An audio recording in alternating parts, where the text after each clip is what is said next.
Салом бачаҳо, курси шиносоӣ бо JavaScript ва дарси дуюм. Дар ин дарс мо қаъдии шумо намудҳои додаҳо ва комментариҳоро мегзарем. Биён сар мекунем. Дар JavaScript комментариҳо мешаванд комменти як хата, яъне мо дута слеш мемонем ва дар як хат комментмонро менависем, ай хати дуюм уже ҳисоб намешавад.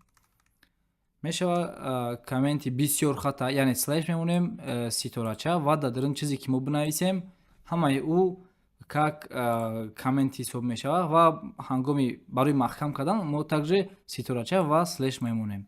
Ва также комменти JS-doc мешавад, яъне слеш мемонем, дита звёздочка ва ин ранги списокворӣ ин хел мерава, ҳар дов худаш дар ҳар строка, яъне звёздочка пайдо кардан мегирад ва мо менависем. Хоб, додаҳо дар JavaScript, яъне типи данных мешаванд ибтидоӣ ё ин ки примитивӣ ва баъд мешаванд бо объектҳо. Ҳамин ду намуди асосии данный дорад. Хоб, дар примитивӣ дохил мешавад numbers, яъне ададҳо, чӣ хеле ки мо мебинем. Мисол мо консол бачаҳо дар браузермон мешавад. Дар дарси гузашта ба ёдтон бошад, мо запустит карда будем, яъне ҳаминҷода алерт мебаромад. Ва барои консола дидан мо чӣ кор мекунем? Мо дар ҳаминҷа F12 меҷиқем дар болои браузермон, ё ин ки баъзан вақт агар ноут боша, мисол Fn қатъи F12 меҷиқем.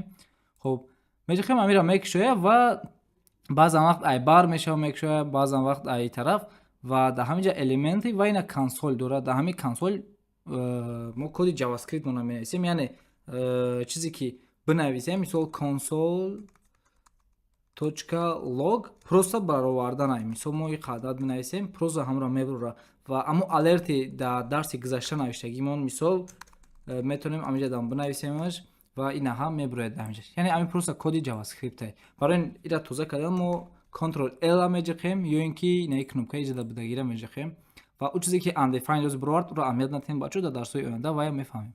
Хоб, мо коди худмон бармегардем ва console.log мо выбрат мекунем. .log яъне чӣ хеле ки дидем баровардане дар ҳамин консол. Ва мисол мо 2019 бинависем, ивен 2019 пайдо шид. Ман ира калонтар кунам, шояд вид набошад. Инаҳа 2019 ё ин ки мисол 1/5 мисол менависем, дар ҳаминҷа мебарояд. И ҳамашон ба ададҳо дохил мешаванд. Ва дар JavaScript чӣ хеле ки медонем, охири строкада нақтавиргл мемонанд ва дар версияи охираш уже ира намонем, ҳеҷ кор намекунад. Не ки хубтар мешавад ки бимонем, баъзан вақт дар пишти ҳамин чиз ягон хатогӣ мешавад. Ва дуюм типи данныхмон ё ки намуди додаҳомон и string мешавад, яъне сатрҳо, хатҳо. .log мисол метавонем бинависем hello дар даруни нохунаки дувайной. Бо нохунаки яктагаҳани метавонем бинависем hello. Аммо хел қабул мекунад. Также символики қатъи ҳарфи ё дар клавиатура ҳаста. Ира бинем, мисол ира дар JavaScript баъди ҳамин версияи шашумаш дабавид кардан, и мисол агар мо просто string-а бинависем, айнан ҳамон чиз қабулш мекунад. Не ки як фарқия дорад ки вақте ки мо ягон тағйирёбанда дорем, мо метавонем тағйирёбанда дар даруни ин бинависем. Не ки ӯро мо дертар бо хуштар мефаҳмонем. Тағйирёбанда ягон қинӣ надорад, так что метавонем вообще парвоша накунем. Хоб, амин битем ки дар консол вақте ки мо менависем, строка фақат ба сафед ишора мешавад ва адад боша ба кабуд ё ин ки фиолетовӣ. Дальше берем. Сеюмон булин мешавад. Булин ай ҳама дар чизи осонай бачаҳо. console.log булин фақат ду намуд мешавад, true ва false, яъне дуруст ва нодуруст. Аммо қадар мешавад ҳамагӣ. ҳамин хел дар консол и ҳамин ранги ададҳо фақат ба ҳамин цвет ишора мешавад, ба ҳамин ранг. Ва додаҳои дигари мо null мешавад. console.null.log null. Яъне null худаш чиай? Null бинен рангаш ториктаре, камтар. Null одатан барои холигиро ишора кардан мешавад. Яъне мо ягон ҳолате мешавад ки перемена ё ки ягон чиз бояд холӣ боша, бояд ҳеҷ надошта боша. Аммо ҳолада мешавад мисол вақте ки ответи мо ё ки функсияи мо ягон чиз барнамегардонад ё ки чӣ мешавад холигӣ вообще барои холигӣ. барои ҳамро ишора карданай. Ва намуди дигаримон undefined console.log undefined. Ва undefined ай null фарқияти зиёд надорад, фақат ки null маънои холигиро дорад, undefined маънои аниқ набудана. Яъне вақте ки мо переменая месозем, иҷа ранги Python аст, мисол мо метавонем переменая эълон кунем, не ки ҳеҷ чизе ишораш накунем ва переменяи мо ҳеҷ указат намекунем, барои он undefined мегӯяд, яъне ҳеҷ ишора намекардагӣ, ам хел мешавад. Ва console.log также мисол символ гуфтаниам ҳастай. Ва шумо парво накунед, инро мо дар дарсҳои ояндамон бо ҳангоми кор кардан хубтар бо мегзарем бачаҳо. Ва типи дигари додаҳои мо объектҳо мешаванд, яъне ё reference type мегӯянд, ёра бо ссилка дода мешаванд. Яъне вақте ки мо ҳозир мо иҷада гуфтем мисол ина иҷада console.log ёра кардем, вақте ки мо тағйирёбанда мегирем, тағйирёбандаи мо қати мисол ишора кардем 2019, аммо тағйирёбандаи мо худаш 2019 ай, яъне ҳамин рақама дар бар мегирад, ҳамин адада. Ва